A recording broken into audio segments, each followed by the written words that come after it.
काचबिंदू किंवा ग्लॉकोमा म्हणजे काय? काचबिंदू हा डोळ्यांचा एक सामान्य आजार आहे ज्यामुळे ऑप्टिक नर्व्हचे नुकसान होते. डोळ्यांमधून मेंदूपर्यंत माहिती पोहोचवणाऱ्या ऑप्टिक नर्व्हला झालेल्या या नुकसानीमुळे दृष्टी कमी होते. योग्य उपचार नाही केल्यास दृष्टीचे नुकसान तात्पुरते किंवा कायमचे असू शकते. काचबिंदू किंवा ग्लॉकोमा होण्याची शक्यता कोणाला असते? ज्यांच्या कुटुंबात पूर्वी काही जणांना काचबिंदू झालेला आहे, ज्यांचे वय 40 वर्षापेक्षा जास्त आहे, ज्यांना मधुमेह आहे, ज्यांनी दीर्घकाळ स्टिरॉइड्स घेतलेले आहे, ज्यांच्या डोळ्यांना दुखापत झाली आहे. काचबिंदूचे निदान कसे केले जाते? नेत्रतज्ञांकडून डोळ्यांची बारकाईने तपासणी करून घेणे हा काचबिंदूचे निदान करण्यासाठी सर्वोत्तम मार्ग आहे. डोळ्याच्या संपूर्ण तपासणीमध्ये डोळ्याच्या आतील पाण्याचा निचरा करणाऱ्या गाळणी मार्गाचे परीक्षण करणे यांचा समावेश होतो. याशिवाय पेरिमेट्री, ओसीटी मशीन, फर्नस फोटोग्राफी या दृष्टी क्षेत्र चाचण्याद्वारे काचबिंदूचे निदान केले जाते. काचबिंदूवर अर्थात ग्लॉकोमावर कशा प्रकारे उपचार करता येतात? काचबिंदू कायमचा बरा होत नाही आणि सध्या डोळ्यांच्या आतील पाण्याचा वाढलेला दाब या एकाच धोकादर्शक घटकावर उपचार होऊ शकतो. नेत्रतज्ञाने शिफारस केलेले औषध, आय ड्रॉप्स, नियमितपणे डोळ्यात घालणे अशा परिणामकारक औषधांच्या सहाय्याने या घटकावर उपचार होऊ शकतो व त्यामुळे डोळ्याच्या आतील दाब कमी करून दीर्घ काळापर्यंत तो नियंत्रणात ठेवता येऊ शकतो. काही लोकांच्या बाबतीत ऑपरेशनचा सुद्धा उपयोग होऊ शकतो. डॉक्टरांनी शिफारस केलेल्या औषधांचा उपयोग करणे आणि नियमितपणे नेत्रतज्ञांकडून डोळ्यांची तपासणी करून घेणे हे महत्त्वाचे आहे. त्यामुळे काचबिंदू कितपत वाढला आहे व त्यावर दुसरे काही पर्यायी उपचार करता येतील का याचा विचार नेत्रतज्ञ करू शकतील. मुळात आपल्याला काचबिंदू झालेला आहे हे रुग्णाला समजणं हे थोडं अवघड आहे. डॉक्टर पूजा, तुम्ही काय सांगाल, कशा पद्धतीने एखादा रुग्ण हे समजू शकतो? काचबिंदू हा चोर पावलांनी येणारा आजार आहे. म्हणजे मुळात पेशंटला स्वतःला आपल्याला काचबिंदू बहुतेक व्हायला चालू झालं असं काहीही चिन्ह नाही.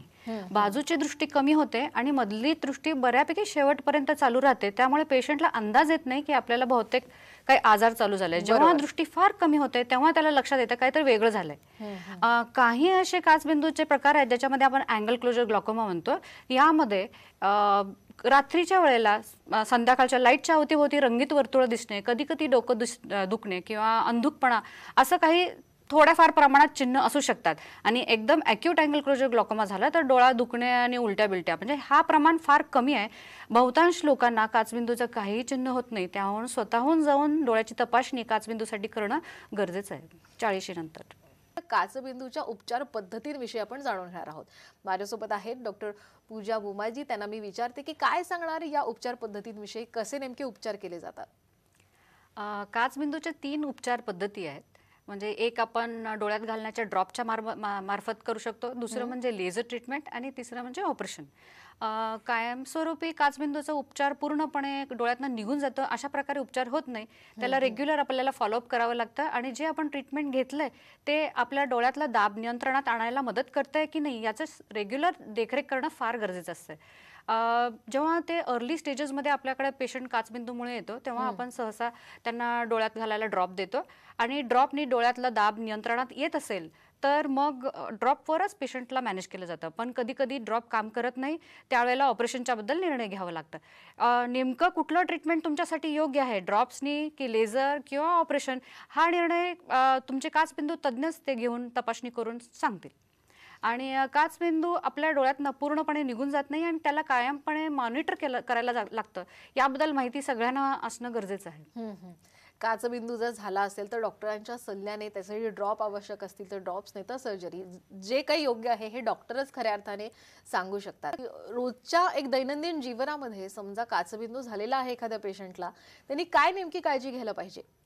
आपण जनरल लोकांना कसं सांगतो, डायबिटीज, हायपरटेन्शन झाल्यानंतर आपलं स्वास्थ्य व्यवस्थित ठेवण्यासाठी आपण व्यायाम करतो, आपण व्यवस्थित आहार घेतो. त्याच पद्धतीनं काचबिंदूच्या पेशंटनी पण आपले आहार आणि व्यायाम हे नियमित पद्धतीनं आणि व्यवस्थित पद्धतीनं केलं पाहिजे. त्याबरोबर एकाच वेळेला एक ठराविक प्रमाणापेक्षा जास्त पाणी आपण पिऊ नये. म्हणजे काहींना सवय असते सकाळी उठल्या उठल्या एक तांब्याभर किंवा 1 लिटरपेक्षा जास्त पाणी प्यायचं.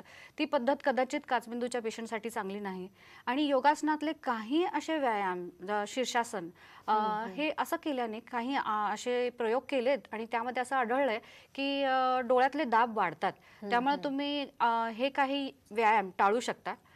दुसरी गोष्ट म्हणजे आपला श्वास रोखून असे काही व्यायाम असतील, म्हणजे जिममध्ये आपण वेट लिफ्टिंग वगैरे करतो, तर अशा वेट लिफ्टिंगनी पण कधी कधी काही लोकांना काचबिंदू असेल तर डोळ्यातला दाब वाढायची शक्यता आहे. बेसिक काळजी घेत असताना मेडिटेशनचा फायदा होतो असं पण जाणवलेलं आहे. तुमचा आहार व्यवस्थित असेल, तुम्ही व्यायाम रेग्युलर करत असाल आणि आपलं मन स्वास्थ्य व्यवस्थित ठेवण्यासाठी मेडिटेशन करत असाल तर ह्या सगळ्याचा फायदा आपल्या काचबिंदूवर सुद्धा होतो. एकंदर म्हणजे निरोगी आरोग्य, ज्याप्रमाणे आपण आपल्या शरीराची काळजी घेतो त्याप्रमाणे डोळ्यांचीही काळजी घेणं तितकंच महत्त्वाचं आहे. घर चले सर?